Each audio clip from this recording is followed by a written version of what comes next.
Once again, we will be covering a 2-episode arc in Roswell Conspiracies. This one, titled Queen of the Banshees, Parts 1 and 2, is about Shalane becoming the new Banshee Queen and waging war on the Alliance, while in the background, the vampires are plotting something to undermine both the Alliance and the Banshee.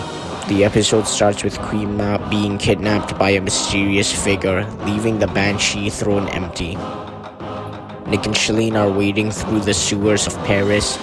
They fight a vampire and free the people he took hostage. But before being taken away, he reminds Shalane of her betrayal of the Banshee. Her insecurities about her lack of belonging is further reinforced when, while trying to blend into a party, she creates an energy discharge, ruining it and also blowing their cover to the lycanthropes they were supposed to catch in London.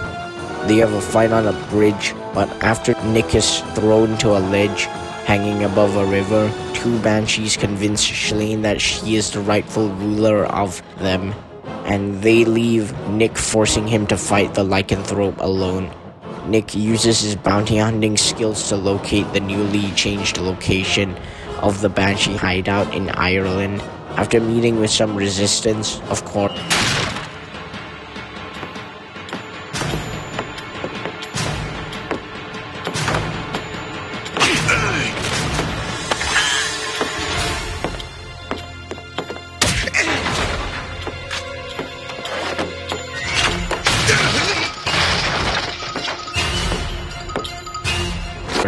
when he finally finds the location, Shalane captures and imprisons him, telling him that her intention is to attack the Alliance for kidnapping Mab. As it turns out, the gun used to capture her was Alliance tech. Shalane forms an army of Banshee and combines their energy signatures together to trick Riniker and the Alliance. They are in their airship and ill-prepared to face the entire Banshee army. Riniker ends up becoming a hostage to them. Meanwhile, it's revealed that the vampires were actually the ones to kidnap Queen Mab. The head of the vampire of this operation is Velra, who, with Hanek's directive, brings the Impaler, a giant machine capable of sucking the energy from the Banshee's Tree of Life. This would cause all the Banshee to die. Nick convinces the true heir of the throne, Mab's daughter, to free him, and he manages to delay the Impaler's progress. Meanwhile, Riniker reveals that Queen Mab was actually being held by the vampires, yet the Banshees would be unable to save Mab and the tree at the same time. So just like that, Shalane begs Riniker to help rescue Mab while the Banshees protect the tree. In the end, Queen Mab is rescued, and with the combined efforts of Nick and the Banshees, the Impaler is stopped. Unfortunately, Velra escapes to fight another day. This episode explores Shalane's seeming isolation from both humans and Banshees. As someone who is perceived as an outsider with humans, her inability to understand our customs and her sudden energy fissures isolate her further, which is why she so suddenly accepts her role as the new queen of the Banshees. Admittedly, her shift from wanting to spread peace and unity among all the alien races to suddenly being willing to destroy the Alliance is very out of character. That's gratitude. I come all this way to rescue you, and you put me in shackles. I've finally been welcomed back to my true people, Nick. Why would I need rescuing? Call me thick-headed, but I just can't believe you made the choice to become queen of the same clan that tried to kill you. I mean, just look at this place. That high and mighty throne, the crown, your play acting, Shalane. This is who I really am, and this is my home. I can never go back with you, especially now. What's that mean? Because as Queen of the Banshee, I have declared war upon the Alliance. But still, it's very interesting to see her take a more antagonistic role in this episode, basically abandoning Nick at the start of the episode and imprisoning him for most of the second. The vampires who've had a minor role in the past few episodes now take center stage. We see that unlike a lot of other alien factions, they have spread globally, something foreshadowed in the episode Chupacabra. The lost city of the vampires.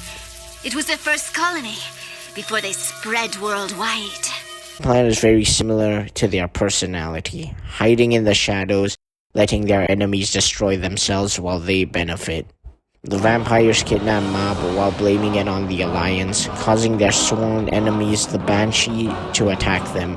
All the while, they can bring their impaler to suck the energy out of the Banshee Tree of Life.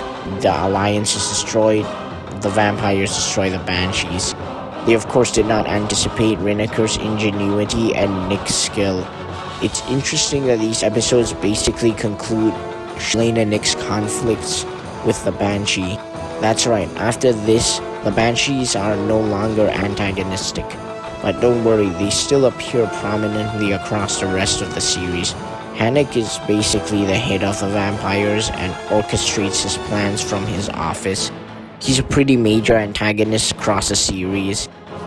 Out of all the alien races, the vampires seem to rival the Alliance the most. They are masters of technology and are global, just like the Alliance. Another thing I like about this episode is Rineker and the Alliance as a whole, because they are established to be too powerful for the Banshees to defeat. And even when cornered by them and completely powerless, Rineker still has contingents, like True Blood sneaking behind Shalane with a gun. Find it all amusing, do you, General? A small suggestion for my radiant usurper. Grow eyes in the back of your head. Meaning what, exactly? Meaning the Emerald Isle. You might hazard a glance back at it. You see, I had received reports of a vampire command center off Galway Bay. Seemed almost as if they were waiting.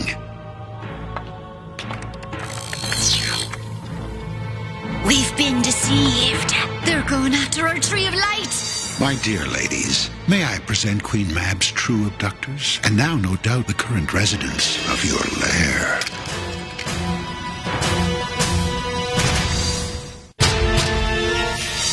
But with the revelation that vampires had Queen Mab, Shalane goes from disrespecting Rineker to begging for his help. The only thing I don't like about these two episodes is Shalane acting out of character, imprisoning Nick and trying to destroy the Alliance. You could explain it for Shalane being naive, but this is a little too much even for her. I would rate this episode a 6 out of 10. It's alright in terms of Roswell Conspiracy standards. There's good action and a lot of the story is very relevant to the series as a whole, but Shalane's mischaracterization really drags the episode down.